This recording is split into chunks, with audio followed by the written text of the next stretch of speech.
All right, what's up, y'all? It's your boy Vinnie-Dangerous, and I'm back with another installment of Dangerous Minds. We finally got Zoom taken care of after 2 episodes where technology was acting crazy. We finally got it squared away, so we're back the way it was supposed to be done. And this episode is a special episode because not only are we on our new time of 2 p.m. on Tuesdays, just doing the experiment to see how the audience, reacts to that, but also I got my one of my musical influences, one of my mentors, and most importantly, my father, Massdonking King, is joining us Hello. today. Hello to your audience. Glad to be here. Man, and this is because we both are like big hip hop fans. But of course, like growing up, my dad was a big part of me becoming a hip hop artist, and him being a hip hop artist himself. And one of our two, I guess guys that we watch in hip hop is Nas and Jay. Just kind of like how they move and how they've been able to navigate and have the longevity and relevancy that they've had like throughout their careers. It's something that we've always watched and we've taken notes and just been big fans of. And it's just like something that I've been calling a Cold War, as I've been talking to people about, between Nas and Jay, because it wasn't until Nas's recent album, King's Disease, that the conversation of Jay trying to stifle Nas release dates kind of became the topic of discussion. Before we get started, though, how did you feel about the King Disease album and Jay and Pharrell's collab, Entrepreneur? Well, actually, King's Disease is one of the best projects since Nasir.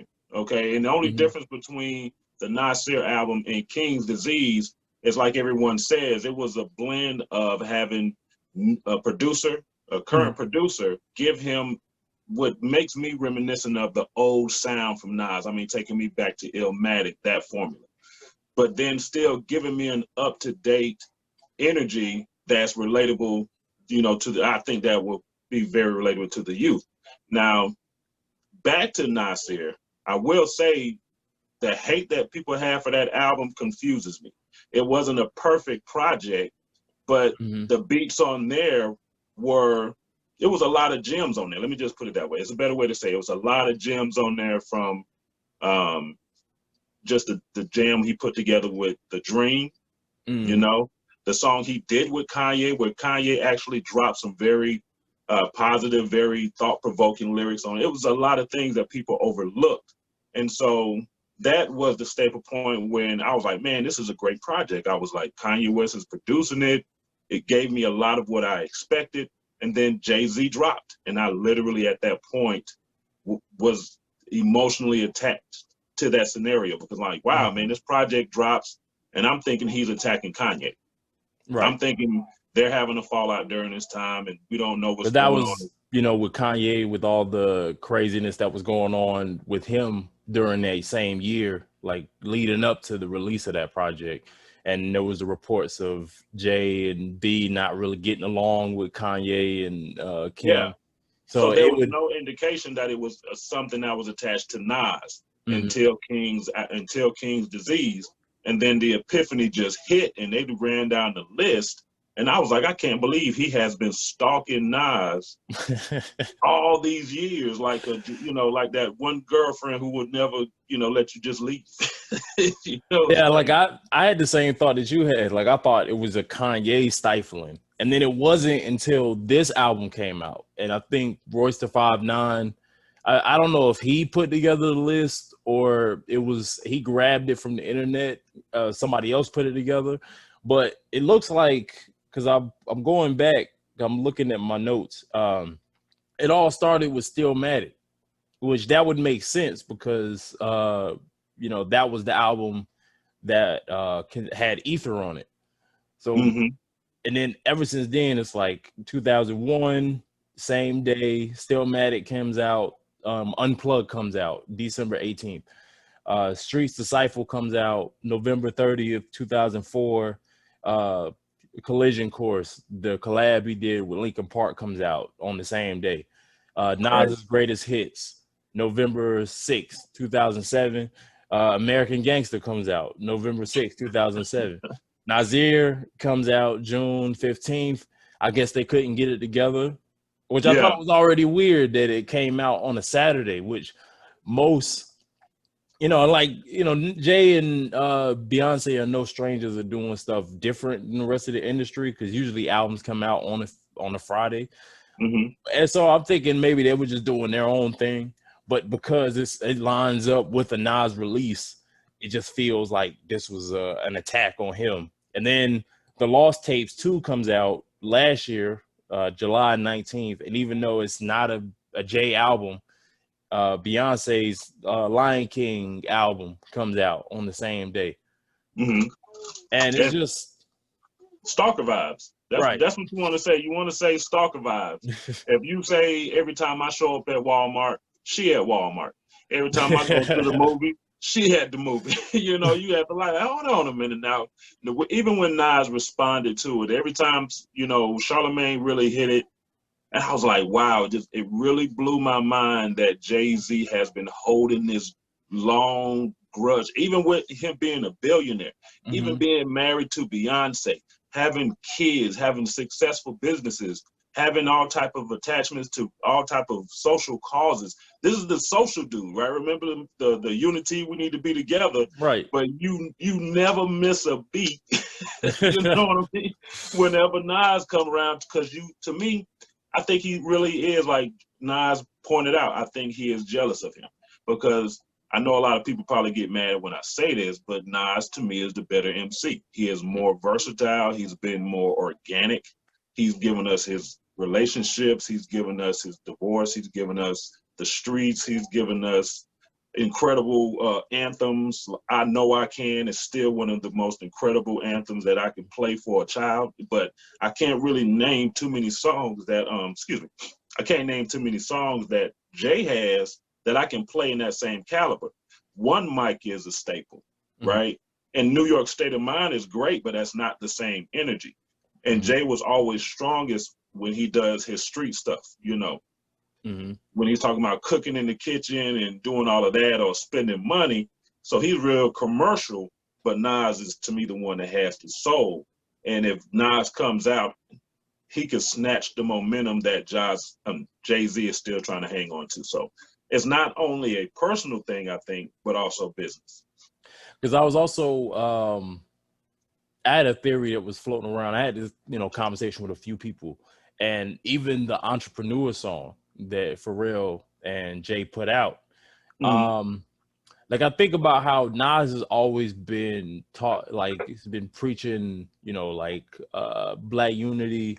He's always been somebody that had a real conscious message in his music that Jay, for a long time, did not have. And just the fact that he put out that song with that kind of message on the same day that Nas is putting out an album like he normally does with the kind of messages that he has, was almost like a underhanded or like a backhanded slap at Nas, basically trying to say, oh, I can do this better than you, or like just as good as you, but I have a platform. I have a bigger platform to get that message across. I definitely agree. I felt the same way with Nasir. What was the name of the album him and Beyonce put out?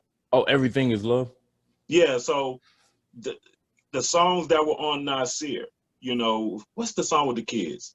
Cop Shot the Kids. Yes, that song is another anthem that goes back to the I Know I Can and the One Mics. Nas has a way of putting together those songs like what we got right now, Ultra Black. Yes. That's another one. All right. So, but when Jay-Z did it, once again, the video was full of different brands, he's brandishing brands. He's just saying we need to get together. It's a watered down Nas. Right. So that's a big part of what I feel like it backfired, because I know you like the song, the Entrepreneur song. I was a little on the fence about it. I like the message. I wasn't, as far as the execution of how the song came together, I wasn't a big fan of that. But I think it backfired because I felt like he tried to do a Nas to stifle Nas, and then the message, because it was because they were also saying, like, you know, a lot of people are saying they don't want to hear a billionaire telling normal people basically, like, you know, do better or like work harder or whatever. Like a lot of Okay, people, that's a a lot of people crybaby are right upset. there. Yeah, that's not a good argument. In my opinion, let me say it that way. In my opinion, that's a poor excuse for somebody that doesn't sound like they want to work. With the song is majority Pharrell. That's why I Right. look at it. They keep saying Jay-Z featuring Pharrell, but Pharrell is 95% of the album, and then Jay comes in with a very brief couple of bars, right? Right. And it was, like I said, it was just watered down Nas. Ultra Black was from top to bottom, just hitting different. He went from old, relatable content to even bringing in Doja Cat. That's how he was. He's spanning generations within Ultra Black, and still being Ultra Black. You see what I Right. mean?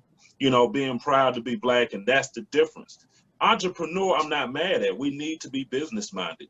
Even though we're talking about Jay-Z in this particular acumen, I think that ultimately, I've always said that Jay-Z was the blueprint for the person that did the business the best. Nas was the worst. You know what I'm saying? It started that's how he got him with the whole you know, what do you say, nine albums in 10 years. I can, you know, he was hitting with that stuff. So Jay-Z is very good at being a businessman. I would say listen to him. He's making deals that other rappers are just now coming around to make. So when it comes to business, I'm still going to listen to Jay-Z, even though Nas has begun to mature as a businessman. So that's why I took the entrepreneur song in that manner. So one is really what Pharrell, because Pharrell's been killing the courses for me. Yeah. Like what he did on Run the Jewels and what he did with Missy Elliott. Every time he gets on somebody's chorus, he can kill. He can just kill just doing the chorus. So it was kind of annoying. I see what people were saying about black man, saying it over and over again. But I just didn't like the it. whisper part. That was the part to me. I didn't understand why he whispered his entire part. It was like the whole Future thing when he was with Kendrick, and people didn't like it, and I dug it. It's different. Yeah. And Pharrell's been around so long that when he makes a decision, I'm just that type of fan that I'm still going to check for the artistic level, but I'm gonna trust it. But overall, his chorus held the strongest part of the song, and then Jay-Z was really just watered down Nas. It was just filler. So I still like the song. I don't go back to it, but I throw that King Disease back in. Right. That's personally one of my favorite albums of this year. It might be the favorite if I really think about it. Because I've been going back to that. Well, Big Sean just came out, and I've been really into that album too. Amazing project. I mean, he came back. Yeah, I mean, this might be the best project he's ever put out. Because thinking about it, like even the ones that we've liked, I think this one tops that. I'm not skipping anything. It's a solid run from the beginning to the end, and I have never. I can't think of a project where I'm going from beginning to the end. I do some skipping. I'm skipping somewhere. I didn't skip anything here, but still don't forget Run the Jewels is killing. Oh yeah, Run the Jewels, and I still like the Freddie Gibbs and Alchemist joint that they put out. That was really good too. Oh, and the Locks too. Let's not forget the legend. Yeah. Oh man, the Locks put out a great project too. Like man, actually, the more I listen to that one, the more I like it. Like I liked it at first, but then the more I get back into it, and I'm actually able to dive into their lyrics, like they're basically taking what they've been doing, but it's like updated. Like they're like now we know this is. The Locks has been the Locks, but now we just know where they're at now in this point of their life. And man, Ghost was spitting through the whole project. Oh yeah, shoot, I was even thinking Sheik Luch should step his game up a lot. You know, usually Sheik Luch is like the last person you were waiting to hear. Yeah, but a couple of times like he was spitting on this one, and he's like, oh, okay, like this. Like he's I guess, you know, iron sharpens iron. He's been rocking with two of the best for so long. Like you have no choice but to get better. And the single that you pointed out first, that's the part of the album. From that part of the album, like, so remember I was telling you like some of the stuff. What was the one with DMX? No, the song that you like with West Side Gun. Oh and yeah, Benny the Butcher. yeah. That was amazing. I love the production on that. Large Professor did that. I mean, when I found out he did that beat, that beat takes me back to the 90s. Large Professor took me back, but I thought Westside did the beat. That's what it Oh sounded like. That's how updated it sounded. yeah, because Before I read the credits. yeah, because usually that's the kind of stuff that they rock on. So when you told me the Large Professor, because I hadn't looked at the credits yet before you told me, and I looked at that and I was like, oh man, that's taking it back. But like, you know, it's 2020, but it's still that original hip hop from the 90s. And they were so natural on it. Benny was natural. Ghost killed it again. Of course, Jadakiss does his thing at a high caliber. My America, I believe, is another. Now that's their political stance there in that song. So they gave a lot of variety, and it just is in that example with the Locks. This is an example of what we missed out from all that mess going on with Bad Boy, that we couldn't get the projects that we could have had. Now, because with the whole thing with Jay, because it made me think about it when you brought up Bad Boy, because like I remember, because there's a counter argument to where, because you know, we named off some of the releases that Jay, you know, basically put his up against Nas. And as the counter argument, well, what about, you know, in 09 when he did the Untitled album, or you know, Hip Hop Is Dead when he dropped that album. I was wondering, because they even talked about on Hip Hop Is Dead, they collabed. They did the Black Republican track on that one.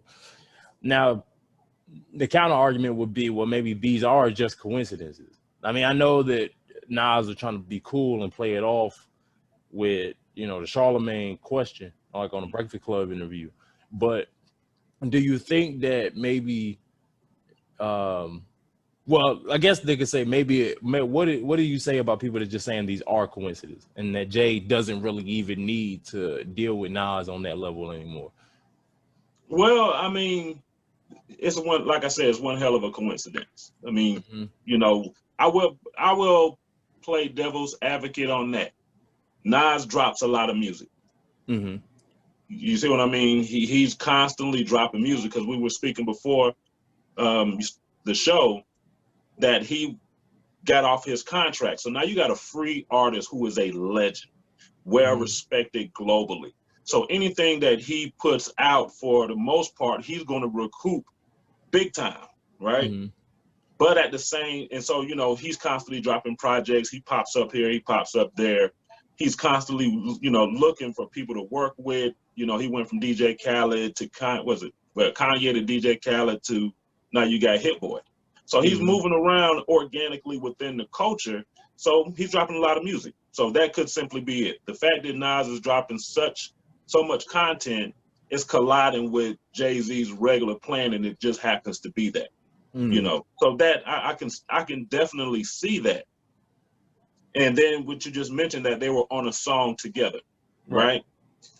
But at the same time, as a hip hop head, listening to Ether on how, to me, Nas, well, when Jay-Z started it, right? He started it. Everybody thought Nas was dead. Stillmatic drops, and to me, Ether won the show.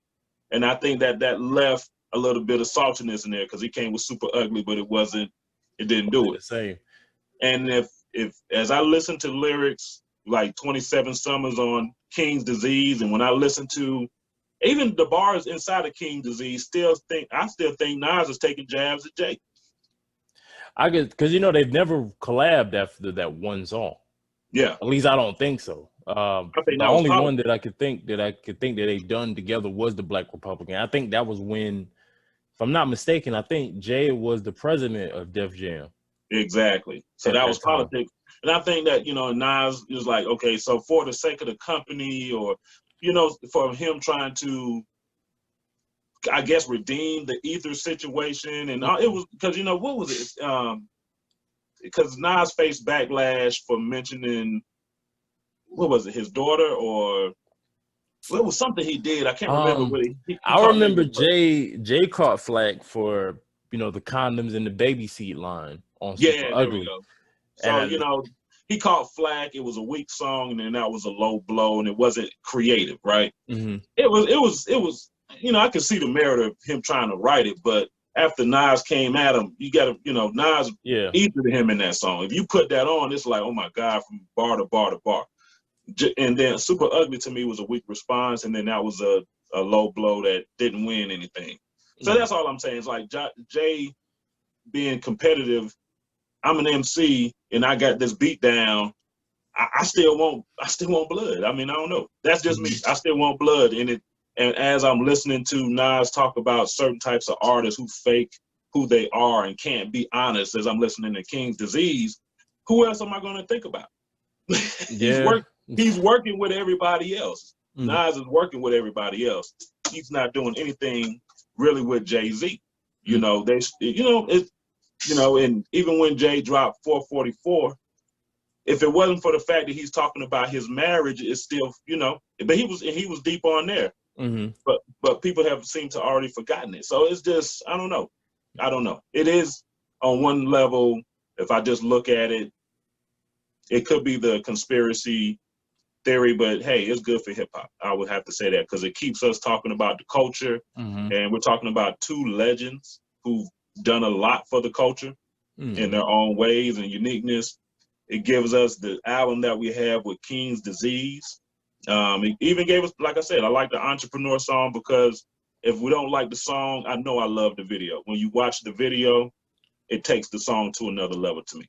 Yeah, I enjoyed the song a lot more after watching the video. Like I heard that a lot. Yeah, like it kind of put it in more of a perspective for me. But like, because I got two more questions. Okay. So one, I was gonna ask, like, does hip hop beef ever really die? Because it seems like even when people say that they're good and they shake hands or it's all water under the bridge, you still get like bars and things like that. Like even on this new Big Sean album, he talked about, you know, he got in contact with Kendrick as recently as like when Nipsey died. But for a long time, you know, the whole beef started allegedly because of the Control verse and everything like that. So, you know, for a long time, he would deny that, oh, you know, there's no problem with me and Kendrick. There's no issue. There's no problem there. But he's like, you know, Nipsey died in 2018 and that was the most recent time they squashed it, even though that Control verse was like 6-7 years ago. Yeah, but that's what I mean. You know, it wasn't public rap beef. To me, is something else. You know, oh man, I call NWA that movie. I haven't watched the NWA movie, which I know a lot of people might be surprised about, but I still haven't sat down and watched it from the beginning to the end. I guess I don't want it to tarnish my memories, my personal perspective. But what I caught was when they're in Jerry Heller's house and No Vaseline comes on by Ice Cube. And everybody's facing the room, the artist looking just broken, the groupies or whatever that were around or start trying to hold their laughs in. Jerry Heller is losing his mind. What are you gonna do? What are you gonna do? And I didn't see the whole movie, but I was like, wow, I sat and watched that, and yes, when you have an Ice Cube that goes after NWA and they're not prepared, right? I mean, you got Ren, you got Dre, and you got Eazy-E. And Ice Cube wrote for them. So yeah, they held that animosity for years, but couldn't do nothing about it. You know what I mean? So to me, I think Jay-Z, just off of Ether by itself, just off of the way to me, Nas destroyed him on Ether, and he had a better verse, in my opinion, on what was it, Black Republicans? Wasn't that the name of the song they did together? His verse was better on there. So, and I am a fan. I'm more of a Nas fan than Jay-Z. I will say that.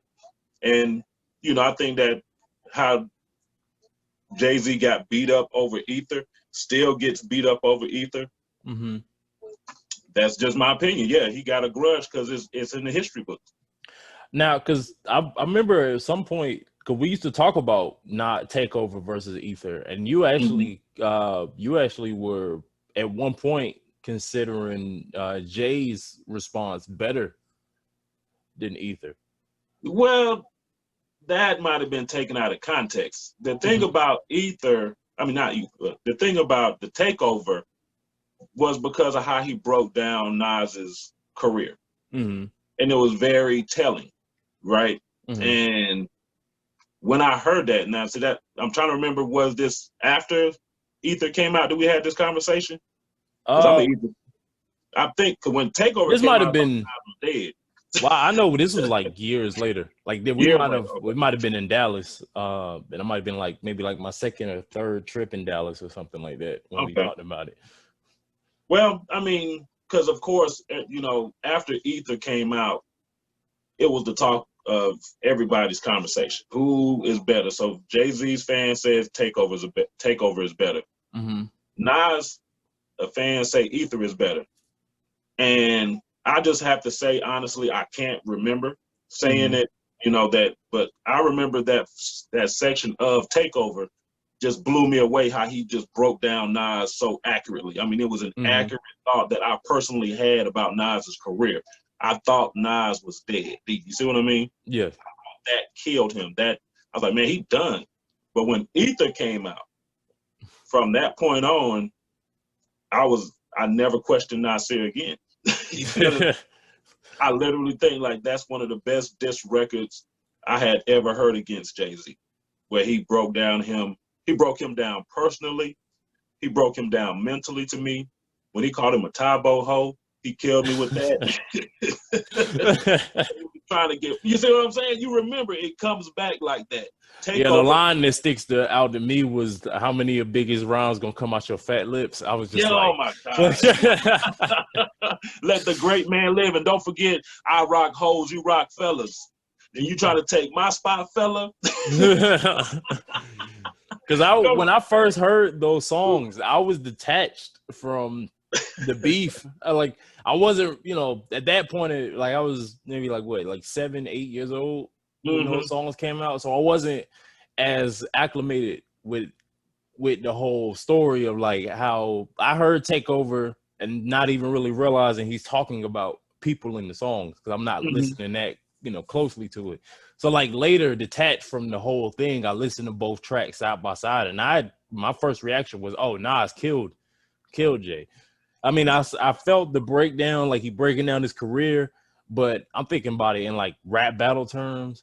Yes. Like I would like if they were in the rap battle league and they were against each other, Jay used the Takeover verse and Nas uses the Ether verse and just spit that. It's going to be a lot more oohs and ahs that were going to be coming from people when it came to Ether. Because that was my first thought, was like, oh, he said this. He said he called him ugly. he thought about how Biggie's rhymes was coming out of his mouth. It's like, oh man. See, and that was business to me. So he's dissing him on his personal choices. I mean, Nas is dissing Jay on his personal choices. He dissed him about looking like a camel. He dissed him about, you know, he basically he was calling him undercover gay with the whole Rockefeller thing. You know what I'm saying?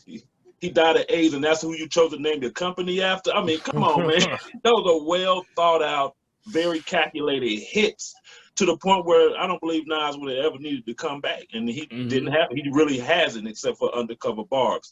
But Jay never recovers from that. So, and that's why I said it's hard for me to think that at some point I said that the Takeover was better, because anytime, I mean, I like the little snippets in the Takeover with "that's so lame" and all that type of stuff. I'm not taking away from it. It's still an excellent track, but nothing is like Ether. You can't really go back in the disc history of hip hop beef and find a song so well crafted. No Vaseline is like that. Yeah, he just, oh my God, Tupac. You know what I mean? That was well crafted. I mean, it's not just what he's saying, it's how he's saying it. It's how, you know what I mean? Like, man, he dissed Biggie so bad, and I'm a Biggie fan before Pac, Yeah. And I was like, man, Biggie, he hurt you, man. I remember when I first heard Hit 'Em Up, I was of the thought that kind of like with Pusha T, because that's another like excellently put together diss track. The story He of did great. Adidon. Yeah. Yeah. Oh my God, that was amazing. Yeah. Like, you know, people were trying to say that he went too far. I remember thinking the same thing when I heard Hit 'Em Up, you know, you claim to be a player, but I fucked your wife. Like I heard that line and I thought, oh man, that's okay, that's too far, that's too crazy. But then I'm now thinking back, like, no, it's all fair. It's Like hip-hop, yeah. it's hip hop, it's all fair. Like you can't, there's nothing off limits at that point. Matter of fact, Drake, and they still crying about that. The producer that he called out that, he said he was sick and people was like, you shouldn't have said something about his illness. It's a known issue. Most people who don't like each other don't talk well about each other or the people they hang with. That's why, the game had to soften up, and I understand that because a lot of things were being fueled back in the day, but hip hop, we're talking about on wax. The real hip hop battles they were taking place face to face. These people, don't forget KRS-One threw PM Dawn off the stage in real life. Yeah. He goes through their show and throws them off the stage physically, which that is over the top. I don't condone violence on any person. Everybody stay safe. It's just music. But if you get beat up lyrically, your response should always come back with a better song. That's it. And so Pusha T, Drake tried, but nah, that song, that's another classic. That man, he exposed his son, slept with a prostitute. I mean, it was just so much stuff about the way he broke him down. It was bad. Oh man, even the cover art, they found a picture of him in blackface. Before I even hit play, I knew it was a rap. Wow, yeah, exposed him playing in blackface. Yeah, so that's well calculated, and that's what I'm in battles for. I'm in. Oh, don't forget the great KRS-One. Okay. Oh right, yeah. Don't forget Bridge is over. Bridge is over. He dismantled him. He dismantled him, and that's the thing. And so that's the history to me. A KRS-One dismantles MC Shan. MC Shan is not a good enough lyricist to come back as an MC and break him down. So the only thing he could do is talk about him behind the scenes. And that's what it feels like with the Nas JayZ. Ether, JayZ. And he can't get him back lyrically because he tried and then he failed, and he can't keep doing it or it's gonna stain his history. So he got him with the hits and all of that type of stuff. But overall, I still think there's underlying beef, and I think they throw subliminal jabs. I think I heard Nas several different places on King's Disease. I think he's talking about Jay. I can't think of anybody else that Nas has beef with. I mean, do you think that they would ever get back on wax and get at each other directly again? Well, I mean, as I said before, Nas, to me, he's in a different space. He's trying to expand beyond the street and take the audience with him as he grows. JayZ himself, if it wasn't for him dropping Entrepreneur, I would have thought, if it wasn't for Entrepreneur dropping and King's Disease came out, I was like, yo, man, that would be dope if Jay and him got together and did something else, Because that's the thing, like it would be so dope if they actually came back together.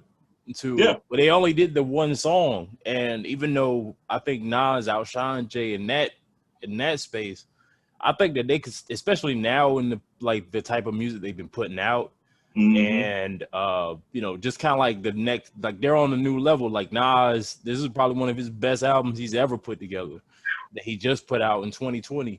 And Jay's been on the road lately, like with 444 and other albums and songs like that. I think them coming together would be great. I wish I love it for hip hop. Like, it keeps the conversation going, like things like this. But I would also like them to come together because the music they could do together, I think, would trump all that. Well, and I agree. I fully agree with you. But I don't believe in any culture is always going to be that kind of perfection. So they're both on the same path as far as trying to advance the culture itself. Like, these are grown men giving me grown man music. Matter of fact, I'm gonna have to go and throw 444 back in, because some of the songs are coming back in my mind, and I'm like, yo, I need to go back through that album. You know what I mean? Because JayZ, man, the ether that he put out on that album was the OJ song. The video and the song are so black. They ultra black. All right. I loved everything about that. It was a surprise from him. So it's not like he can't do it. So don't get it twisted. But and then Entrepreneur has a conversation going about being an entrepreneur and exposed a lot of brands that I had no idea about. Plus, I like to see Tyler the Creator there. He doesn't get a lot of accolades for what he's done individually as an artist and as a businessman himself. I liked that. I was like, wow, he's in there. And then what Nas is doing as he's doing his album, he's also talking about his investments. So this is hip hop now. And Big Sean's album, 21 tracks? Yes. Of nothing but self-reflection, growth, and it wasn't boring. It was, I was honestly, when I saw the track list and I said 21 tracks, this is too much. But it just breezes by. It's just quality music all the way through. All the way through. Even when he got on the album with Eminem, it wasn't forced. It felt, even Post Malone, I can't even hate on the Post Malone feature. That song has merit. It may not be my favorite, but I'm like, wow, I didn't pass it. I didn't want to pass it. Him and Akiko. But it was his content, how he's reflecting. What he said on the album was what we need in hip hop. Let me put it like that. If we're saying what's good for the culture, where people are mad at WAP, I like WAP. Yeah. I love women. I'm not scared of WAP. You know what I mean? I appreciate it. You know what I'm saying? And so there's a place for that. At first, I wasn't a Megan Thee Stallion fan. I wasn't even trying to listen. But the songs kept coming. I said, I'm going to sit down and listen to the projects. The girl got bars. It may be kind of short on subject, but they got bars. I told you I like City Girls album. Not necessarily bars, but it was entertaining to me, right? So when I'm a very intellectual person. I love to read and do all this history and all of that when it comes to rap and outside of rap. But I don't want to do that all the time. You know what I mean? I want to listen to a variety. I remember when I grew up that hip hop had a variety. The variety seems to be coming back more. J. Cole, Kendrick, you know what I mean? Now Big Sean. Run the Jewels has done a lot to bring that variety back where I can be political and be jamming in my car as I'm listening to it, opening up my door so the public can hear and I can scare them a little bit, right? And then when I'm hanging with my wife, or if I'm hanging with my homeboys and, we want to throw something in that's just a little adult. Let's just put it that way. I want to hear adult content, So that's what the culture just needs to invest more in is diversity, Right.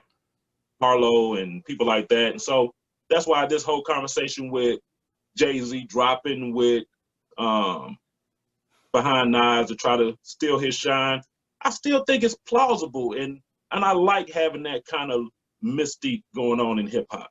It's just like when are we gonna get the what was that, Detox? Everybody been waiting. Detox has been a conversation forever, and just the fact of having that conversation breathes life into the lore of the culture. So I'm not mad at it. I think it's, like I said, I was really emotionally attached to Nasir because I was waiting on it, and what I heard on the album, I'm like, man, they shot the kids in the climate that we're in. That should have been on the radio, or at least more video. Well, it was a video, but should have been more visible. Promotion. More. Thank you. Should have been more visible. But I wouldn't take it away. I would rather have it than not have it. Hey, and actually, I think that's a perfect note to end off on. Like the timer just hit, so we good. Like, any last words that you want to, any parting words before we close it out? Well, I just what we're going through right now in this country, a lot of things are changing, and one thing that I believe people need to focus more on is researching. Doing that, look into the history of not only the hip hop culture, but our own culture. It's a lot of information that is very interesting and very inspiring. And, you know, right now people need a lot of inspiration and a lot of hope. And so you're going to find that within art, and you're going to find that within, you know, music and, you know, different avenues, whatever attaches itself to you. And so that's why I said I like Nas's album for what he gave. It was a lot of positive energy in that album. It's a lot of positive energy in Big Sean's album. It's a lot of revolutionary content and being strong and courageous inside of Run the Jewels album, you know. And then she gave me the WAP. So, you know, live your life, seek love out, you know, and all of that, and continue to listen to Dangerous Minds. Oh, hey, yo, and make sure y'all tune in, subscribe to the channel, like the video, share it. Make sure you're here in 2 weeks for the next episode. But until then, I'm Vinnie-Dangerous, Massdonking I. Much love. Peace. Oh, shit. Here we go again. Even the other stations are tuned in too. You are now listening to the Loudbox Podcast, a place where we unwrap and unpack everything you need to know about cannabis culture. Whether you're brand new to this Mary Jane gang, looking for ways to enhance your experiences as an OG, or just got questions that need answers, I got you.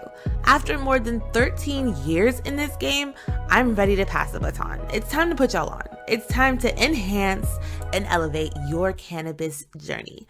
I'm your personal ganja guide, AP. Now sit back, relax, and let's go ahead and unpack this week's episode.